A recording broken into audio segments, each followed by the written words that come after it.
우리 다 함께 기도드리심으로 주일 오후 예배 하나님 앞에 영혼을 드립니다.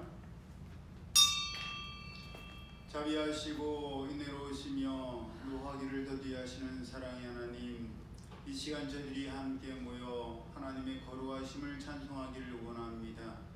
하나님 홀로 영광 받으시옵시고 하나님께서 찾으시는 그 한 예배자, 그 한 사람으로 온전히 아무도 예배하지 아니하고 찬양하지 않아도 저희들은 깨어서 하나님을 찬양하며 하나님 앞에 예배드리는 저희들 될 수 있도록 저희 가운데 역사하여 주옵소서. 늘 생수의 강물이 흘러넘칠 수 있는 저희들 되게 하여 주옵소서. 꺼지지 않는 하나님의 열심, 하나님의 열정으로 하나님의 밝은 영광을 드러낼 수 있는 저희들 되게 하여 주옵소서. 예배 시종을 주님께 맡겨드리오며 거룩하신 예수님의 이름으로 축복하며 기도드리옵나이다. 아멘. 우리 다 함께 꽃들도 그리고 이어서 하늘의 것을 구하게 하소서 찬송합니다.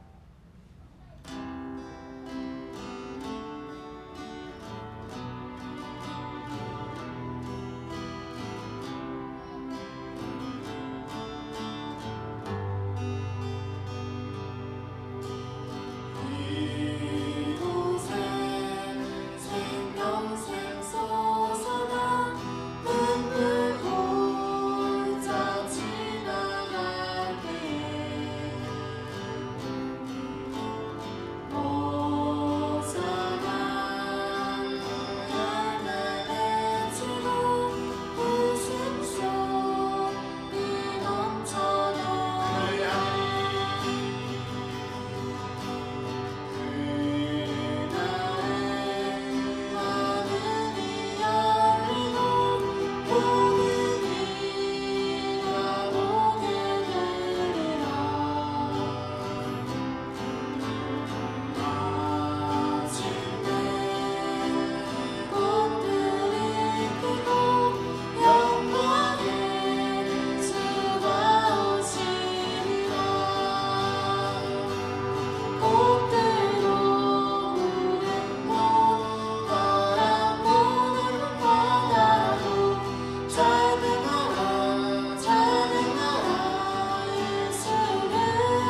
준비하신 찬양에 이어서 찬양드립니다.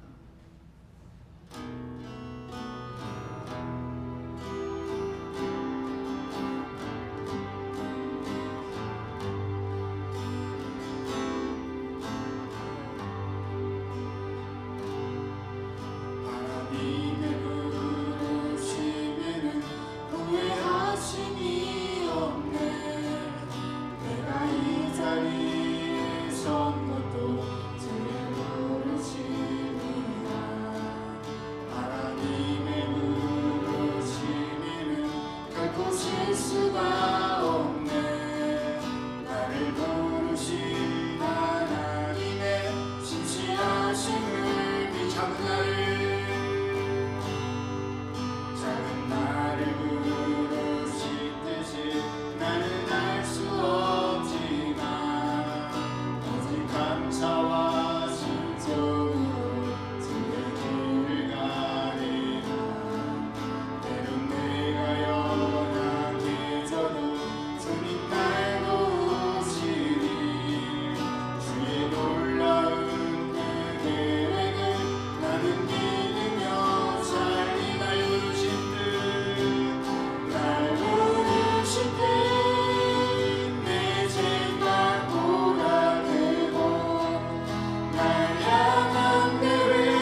세상 속에서 꿈을 낸 자로 두 가지 외식을 나 선포하리. 마지막 나의 하나님이 나의 하나님 주는 여호와 유일하시니 그 위대하신 찬양에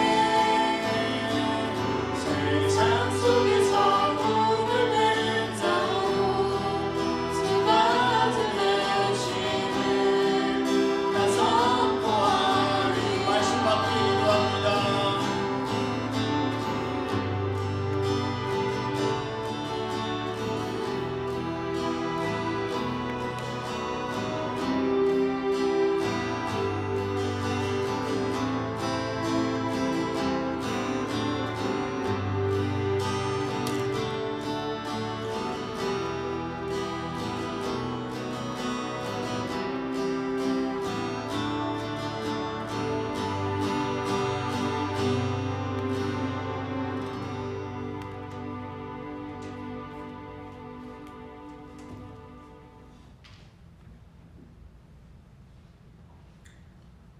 하나님의 말씀은 요한복음 4장 21절에서 24절까지의 말씀입니다.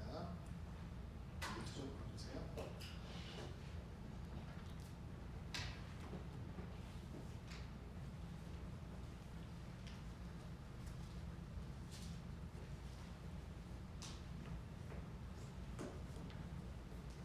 요한복음 4장 21절에서 24절의 말씀을 가지고 예배는 무엇인가요? 우리 두 번째 시간 갖도록 하겠습니다.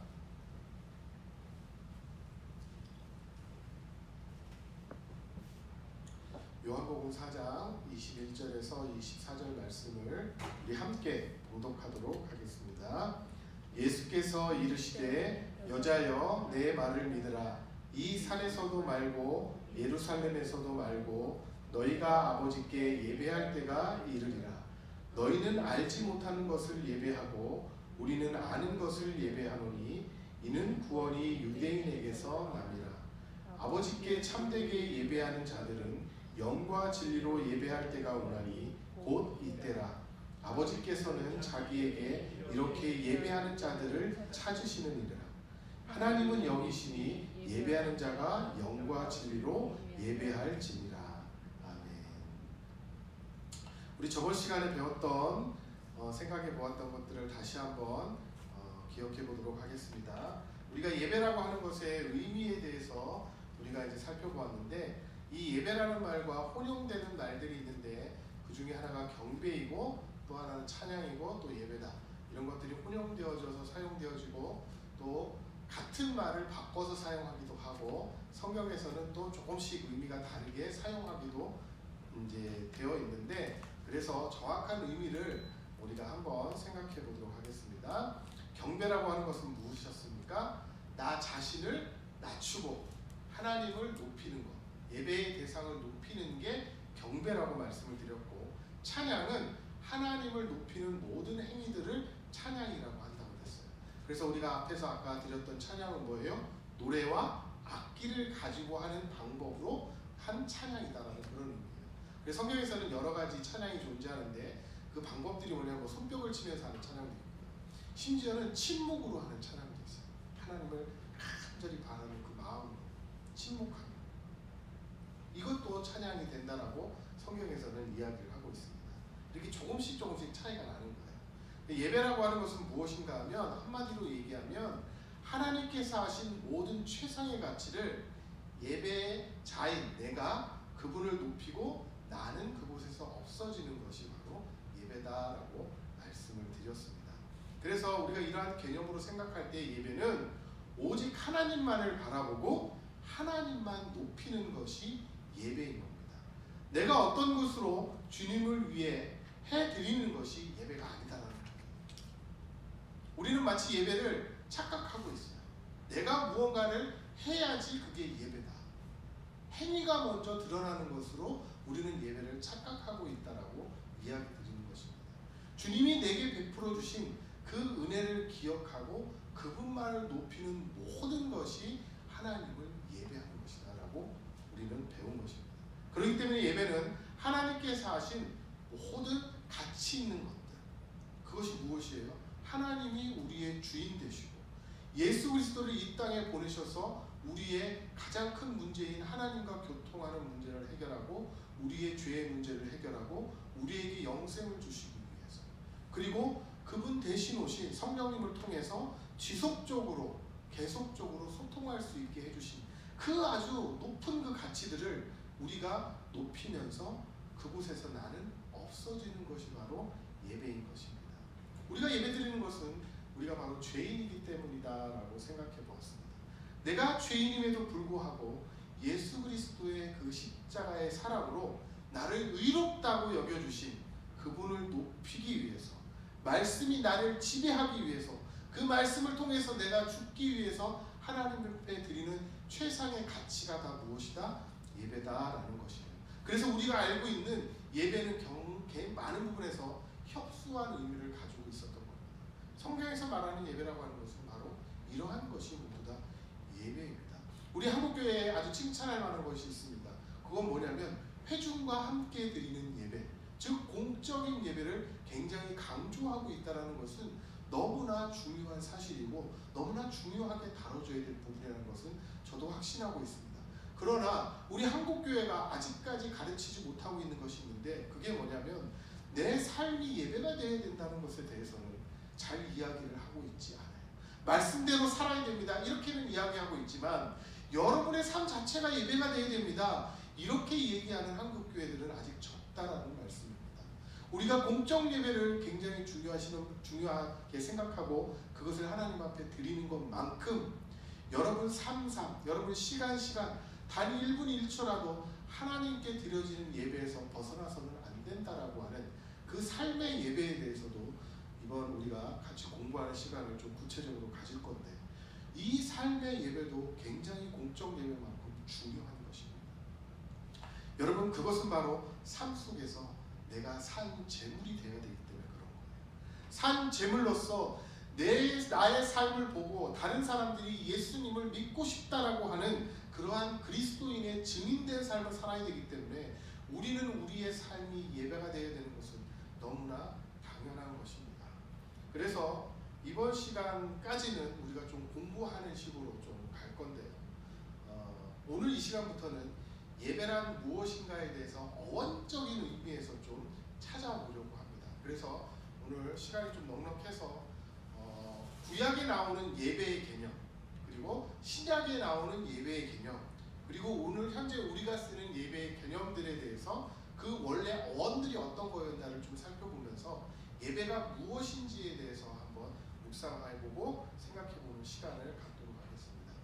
첫 번째, 예배라고 하는 것은요, 히브리어, 즉 구약 성서에서 어떻게 어떤 의미를 가지고 사용되어졌는지를 우리가 먼저 살펴봐야지만이 예배의 근본 정신을 우리가 살펴볼 수 있습니다. 예배는 구약에서 히브리어로 아바드라고 하는 말을 사용을 합니다. 아바드. 여러분들도 각자 이름이 있지 않습니까? 그런데 그 이름을 부모님이 그냥 유미야 이렇게 지었을 것 같아요. 그 의미 안에는 뭐가 있어요?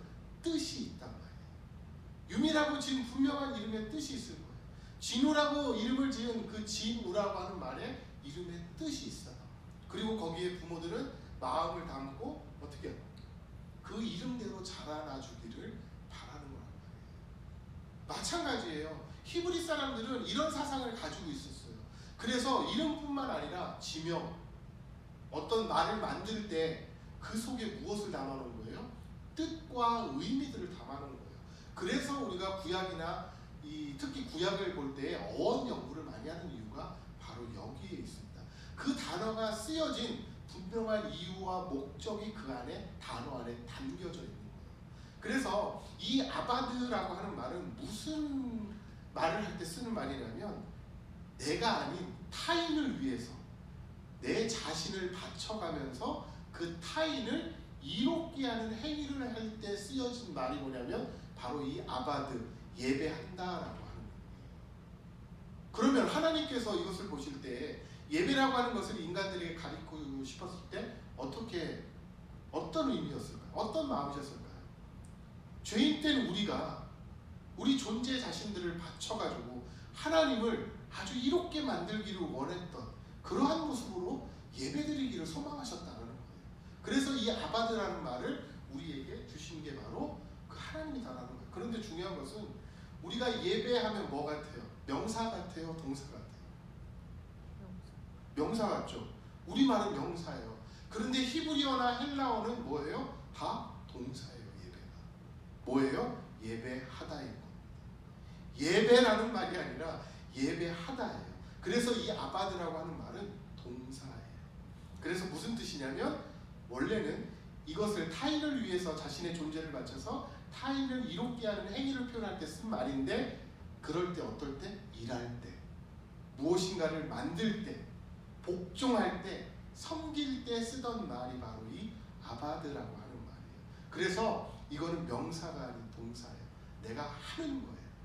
예배 드리는 거예요. 예배가 아니고 예배 드리는 거예요. 그게 예배라고 하는 개념 안에 다 포괄적으로 드려져 있는 겁니다. 그래서 오늘날 우리들의 예배가 이렇게 하는 예배로 드려져 있는 겁니다. 여러분, 여기서 중요하게 우리가 생각할 것은 섬긴다라는 말이에요. 우리 기독교 구약에서는 바로 이 아바드를 섬긴다라고 대표성을 띠고 이야기하는데, 이 섬김은요 대등한 관계에서 서로 섬기는 게 아니에요. 우리 교회 안에서 보면 우리는 대등한 관계에서 서로 관계를 맺고 교회로서 살아가잖아요. 부부간은 어떻습니까? 대등합니까? 대등하지 않습니까? 대등해요. 성도간은 어떻습니까? 교회에서 높고 낮음의 차이가 있나요? 아니요. 목회자든 성도든 직분자든 누구든 서로 다 대등한 관계예요. 이웃도 마찬가지예요. 여러분들이 주위에 살고 있는 이웃이 다 대등하지 않습니까? 아래위가 있는 게 아니에요. 사람 대 사람은 다 대등한 관계예요. 대등한 관계에서 서로 봉사하고 섬기는 역할을 하는 게 교회잖아요. 그런데 예배에서 섬긴다라고 하는 말은 대등한 관계가 아니에요. 이 아바드라고 하는 예배하다라는 말은 종으로서 주인을 섬길 때 쓰는 말인 거예요. 종이 주인. 그런데 참 어려워요. 저도 어려운 게 무엇인가 하면 우리는 종의 시대에 살아가고 있지 않잖아요. 종이 없어요. 물론 계급도 있고 사회 나가면 마치 그런 것은 아니지만 대등한 관계이지만 그런 상하 구조에 살고 있기 때문에 우리가 그나마 조금 이해할 수 있는 것이지, 현재 우리 시대는 종이 없는 시대예요. 그래서 이것을 이해하고 받아들이는데 상당한 거부감이 있을 거예요.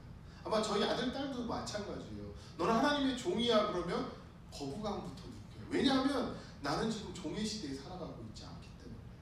예를 들어서 조선시대에 우리가 살아가고 있다고 한다면 종이란 개념이 주위에 널려 있기 때문에 너무나 자연스럽게 내가 하나님을 섬깁니다라고 하는 표현이 너무나 자연스러운 거예요. 그런데 오늘날 종이 없는 시대 속에서 내가 하나님의 종으로 살아가야 된다 얘기를 하니까 뭔가 반감부터 생기는 그런 시대 속에 우리는 살아갈 수밖에 없는 거예요. 우리는 믿고 있으니까 이 개념이 이해가 되죠. 그런데 여러분, 친구들한테 전도할 때 너는 하나님의 종이야라고 표현하는 거는 그 친구가 어떻게 생각할 것 같아요? 왜 내가 종이야? 어떻게 하나님이면서 우리들한테 평등을 얘기하지 않고 종이라고 얘기해? 이해를 못하는 거예요. 그래서 이 종이라고 하는 개념을 굉장히 여러분들한테 설명드리기가 어려운 부분인데, 말로 할 수 있고 지혜로는 할 수 있지만 내 가슴에 안 와닿는 거예요. 나는 종의 삶을 살고 있지 않았기 때문에. 그런데 우리가 조선시대나 그렇게 살지는 않았어도 간접 체험이라는 걸 할 수 있잖아요. 여러분들 한번 생각해 보세요. 내가 누구의 노비로 들어갔어요. 얼마나 비참한 삶을 살아가고, 그거를 여러분들 아셔야 돼요. 그러한 노비들이 주인을 마치 섬기는 것처럼 하는 것이 예배다라는 거예요. 그게 바로 예배인 거예요. 그러니 여러분 삶 속에서 삶의 주인이 내가 돼야 돼요. 포스트 모더니즘 시대에 다원주의 시대 가운데 내가 주인이고 내가 최고라고 생각하는 시대 가운데 내가 종이 되어야 되니 예배라고 하는 것이 얼마나 어렵겠어요. 그래서 삶의 예배가 참으로 어려운 거예요. 공적 예배는 나와서 내가 전심을 다해 하나님 앞에 드릴 수 있지만 내 삶의 예배가 어렵고 그것을 우리의 최후의 목표로 삼아야 되는 것이 우리는 종의 시대로 살아가고 있지 않기 때문에 더욱더 그런 것입니다. 여러분, 종을 한번 생각해 보세요. 종은 인격이 있습니까? 주인이 인격을 정해줘요. 그렇죠? 종이 재산이 있습니까? 나는 부속품이에요. 종이. 이름이 필요 없습니까? 이름이 필요 있어요? 주인이 개똥아, 야 말자야, 삼수나 1호라 2호라 3호라 4호라 부르면 주인이 부른 대로 그 사람의 이름이 되어버리는 거예요. 인격도 재산도 이름도 필요 없고, 더구나 가장 우리가 중요하게 생각하는 생명을 이탈할 수 있는 권한까지 갖고 있는 게 누구였어요? 예전에 주인이었어요. 그러니 종이라고 하는 것은 결국 어떤 개념인 거예요? 나는 없는 거예요. 몸은 살아있고 이곳에 있지만 나는 없는 거예요. 왜 하나님께서 우리에게 이러한 무리한 요구를 하시는 것처럼 느껴지는지를 우리는 좀 깊이 묵상해 봐야 됩니다.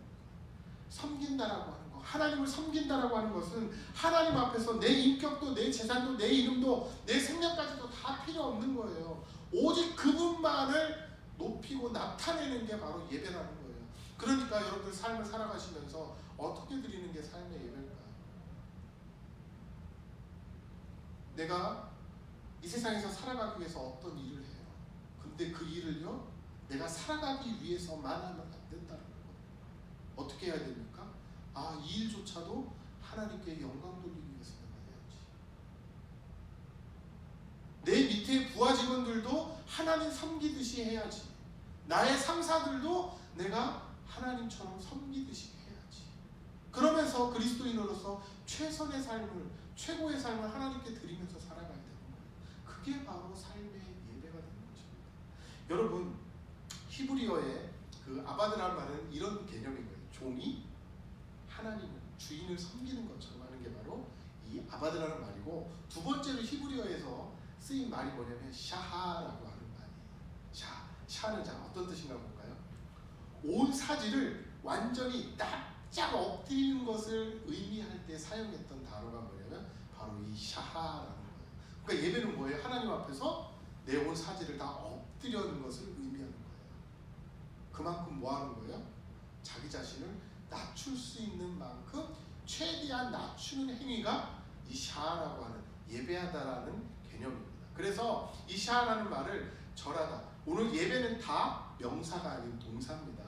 절하다, 굴복하다, 경배하다, 부복하다, 이런 뜻을 갖고 있는 말이 바로 그래서 이 샤입니다. 종이 주인 앞에서 내 온 사지를 납작 엎드려 부복하고 있었을 때, 그때가 바로 예배하는 것가 되는 것이에요. 그러면 우리는 어떻게 해야 되는 거예요? 하나님 앞에서 우리 다음 주부터 다 의자 치우고 여기서 납작 엎드려서 머리도 안 들고 바닥을 땅으로 하고 이렇게 예배를 드려야 되나요? 의미가 그렇다.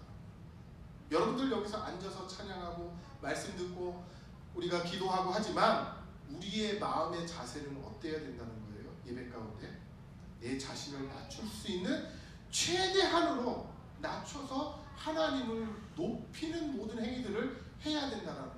그게 바로 진짜 예배라고 하는 거예요. 여러분들이 우리 교회 여러 순서들이 있습니다. 기도, 찬양, 말씀, 설교, 축도 등등등 여러 예배의 순서들이 있어요. 그 순간마다 누구는 드러나고 누구는 없어져야 되는 거예요. 나는 없어져야 되는 거고 오직 하나님만 드러나야 되는 거예요.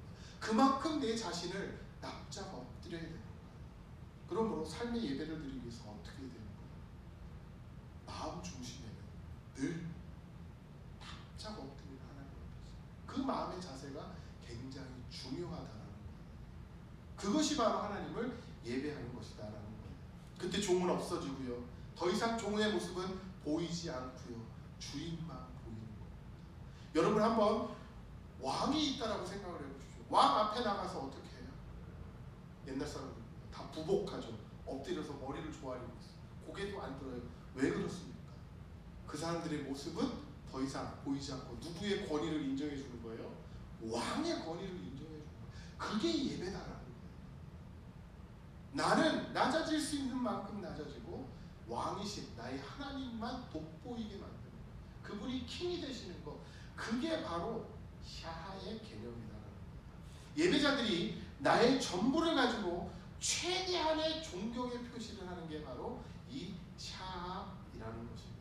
그렇기 때문에 예배라는 것을 다시 바꿔 이야기한다면 철저한 자기 버림이 있어요. 철저한 자기의 포기가 있어야 되는 거예요. 철저한 자기의 부인이 있어야 되는 거예요. 왜? 하나님만 드러나게 하기 위해서. 하나님만 드러나게 하기 위해서. 그것이 바로 이 구약에 나오는 히브리어 샤하의 개념입니다. 구약에서는 이것을 잘 구현한 것이 무엇일까요? 그 5가지 제사입니다. 번제, 화목제, 속죄제, 속번제, 이런 것들이 이 정신을 잘 대변하고 있는, 이거에 대해서 나중에 아주 자세하게 우리가 서로 한번 살펴볼 거예요. 그 시간을 말씀을 드리고, 다음은 신약에 나오는 헬라어에서 예배를 뭐라고 표현한지는 우리가 또 생각해봐요. 그 중에서 제가 2가지를 뽑아가지고 왔어요. 그 중에 하나는 뭐냐면 프로스키네오라고 하는 말이에요. 이 프로스키네오 마찬가지로 동사인데 예배하다라는 뜻이죠. 이 말은 2가지 말이 합성된 말이에요. 프로스, 이 말은 어디를 향해서 어디 앞으로 이야기할 때 프로스라는 말을 쓰고, 뒤에 나오는 키네오라고 하는 말은 서로가 아주 친밀하다, 혹은 서로 연합하다, 혹은 입맞추다, 이런 뜻을 갖고 있는 거예요. 그래서 여러분들 이 프로스키네오라고 하는 말은 내가 절하다. 우리 새해 하는 게 뭐예요? 부모님한테 세배드리죠. 어른들한테 세배드립니다. 그 말이 바로 프로스키네오라고 하는 말인 거예요. 그래서 절하고 엎드리고 입맞추고, 이게 이성 간의 입맞춤을 의미하는 게 아니라 중동이나 지금도 이제 이런 문화가 있는 곳이 있지만 고대 근동 문화에서는 뭐예요? 그 사람을 존경할 때 그 사람 발에 입을 맞추거나 손에 입을 맞추거나 이런 존경의 표시로 하는 거예요. 내가 당신을 사랑합니다 이런 표시가 아니라, 나 당신을 정말 너무나 존경합니다. 나의 존경의 대상이에요. 이야기하면 요즘 우리 젊은 세대들이 그 아이돌 좋아해서 우상하는 것처럼 너무나 좋아하는 그 심정을 표현하는 게 바로 이 입맞춤의 표현이었던 거예요. 그래서 경의를 표하다, 경배하다라는 뜻을 갖고 있는 말이 이 바로 프로스키네오라고 하는 말이에요. 종이 주인의 발에 입을 맞추는 것을 의미해요. 여러분, 이 상황에서 엎드려 있는 종의 모습이 포인트인가요? 아니면 서 있는 주인의 모습이 포인트인가요? 서서 계시는 주인의 모습이 포인트인 거예요. 종은 존경하는 주인의 발에 입맞춤을 하는 것이 바로 예배다라는 거예요. 그래서 깊은 그러한 존경의 표시로 내 무릎을 꿇고 땅에 이마를 대고 존경과 순종의 예배를 드리는 것이 바로 이 프로스키네오라고 하는 말이에요. 여기서도 마찬가지로요. 나는 없어지는 거예요. 나는 더 이상 있는 게 아니에요. 내가 섬기는 주님만 유일하게 드러나는 모든 것이 다 무엇이다? 프로스키네오의 예배다라고 이야기를 하고 있는 거예요. 그리고 2번째로요. 헬라어에서 또 다른 말을 사용하고 있는데, 그 말은 뭐냐면 라트리오라고 하는 말이에요. 이건 역시 동사예요. 이걸 이제 명사로 바꾸면 라트레이아라고 하는 그런 말이 돼서 예배 뭐 이렇게 표현을 하는데, 이 신약 성경에 나오는 헬라어의 이 라트리오라고 하는 말은 헌신한다, 봉사한다, 섬긴다 이럴 때 쓰는 말이에요. 특히 이 라트리오는 지금 우리가 신약을 얘기하고 있지만 구약의 제사장이 성막과 성전에서 제사를 위해서 섬기던 일을 막 했잖아요. 그것을 가리켜서 라트리오라고 신약에서 번역해서 사용을 하고 있는 거예요. 즉 구약적인 예배의 용어가 신약의 라트리오라는 말로 사용되고 있다는 거예요. 그래서 구약의 개념을 먼저 이야기 드린 겁니다. 원래 이 말은요, 라트리스라고 하는 말에서 유래가 되었는데, 이 라트리스라는 말은 고용된 어떤 노예나 아니면은 하인이나 임금을 받던 노동자의 개념을 가지고 있는 말이에요. 그래서 임금받는 하인, 고용된 하인, 또 매매된 노예 같은 것을 지칭을 할 때 라트리스라고 쓰는데, 그 라트리스에서 유래한 말이 바로 라트리오라는 말인 거예요. 그래서 이것은 철저하게 섬기는 것을 의미하는 거예요.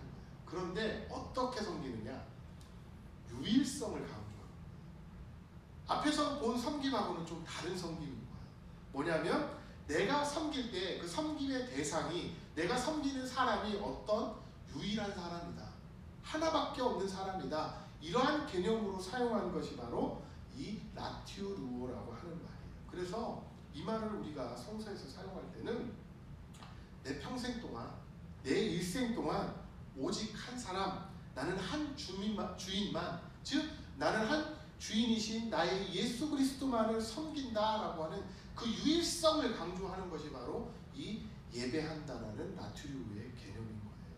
그래서 하나님께서 구약에 신약에 많은 이야기를 하시는 거예요. 뭐라고? 하나님과 같이 다른 신을 섬길 수가 없다. 그 개념을 가지고 있는 예배라고 하는 말이 바로 이 라티오루오예요. 그러니까 우리는 뭐예요? 예배 시간에 뭐 하는 거예요? 우리의 예배의 대상인 주님만을 바라보고 그 주님을 한평생 동안 내가 그 한 분만을 내가 어떻게 예배하겠다.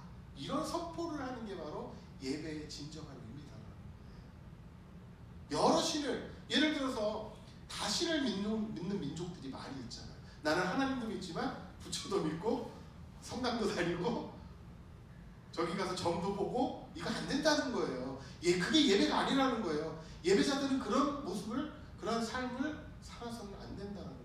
그래서 여러분들 요즘 사주 카페나 아니면 그냥 간단하게 궁합 보거나 뭐 이렇게 가가지고 보는 뭐 카페 같은 것도 있고 그냥 가볍게 생각하면서 보잖아요.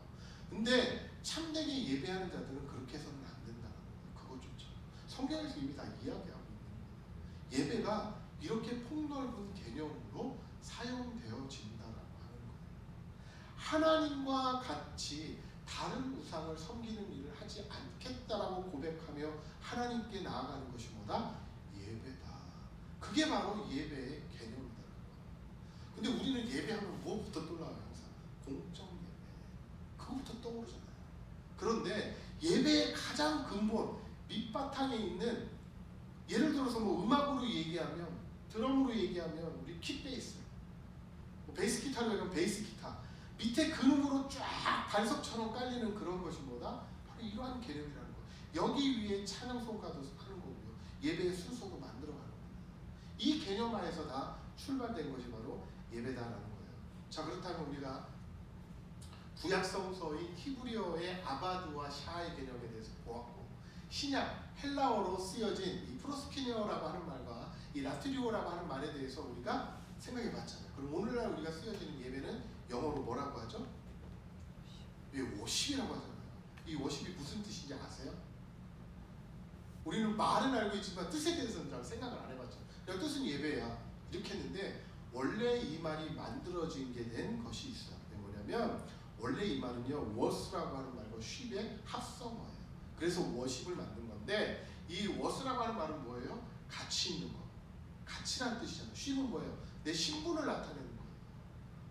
신분, 이런 뜻을 가지고 있거든요. 그래서 이 워십이라는 말을 생각했을 때 이 예배가 담겨져 있는 뜻은 어떤 것인가 하면, 최상의 존경과 어떤 존귀를 받을 만한 가치가 있는 분께 드려지는 행위들, 그것을 의미하는 게 바로 예배다라고 오늘날 우리가 영어로서 사용하고 있는 거예요. 그러니까 우리가 예배합시다 이렇게 영어로 얘기했을 때는 최상의 존경과 존귀를 받을 만한 가치 있는 신분을 가진 분께 나의 모든 것을 다해서 드려지는 행위들을 예배다라고 선포하고 있는 거예요. 우리 다 함께 예배합시다는 바로 오늘날 이런 개념을 가지고 우리가 이야기하고 있는 것입니다.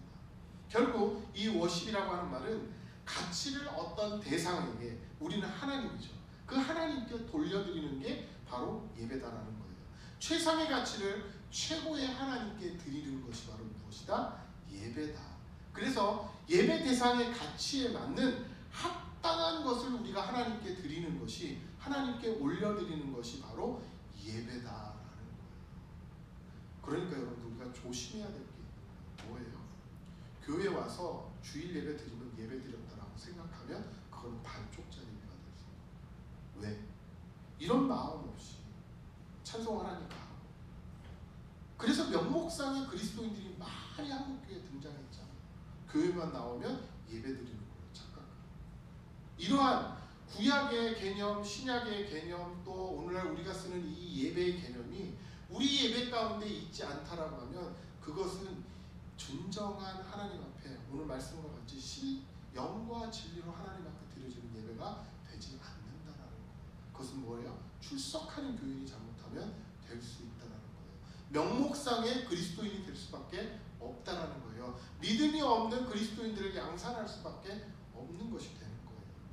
여러분, 그렇기 때문에 여러분들이 드려지는 찬양, 찬송, 찬양, 기도, 말씀, 모든 예배 순서 위에 이 마음가짐을 여러분들이 마음속에 간직하고 하나님 앞에 드려야지만이 거룩한 산 제물, 산 제사가 될 수 있는, 여러분들이 제물이 되는 산 제사가 될 수 있는 것입니다. 여러분, 최상의 가치를 받기에 합당하신 하나님께서 나의 최상의 가치를 그분께 올려드리는 것, 그게 바로 오늘날 이야기하는 워십인 예배다라는 거예요. 이때도 마찬가지로 어때요?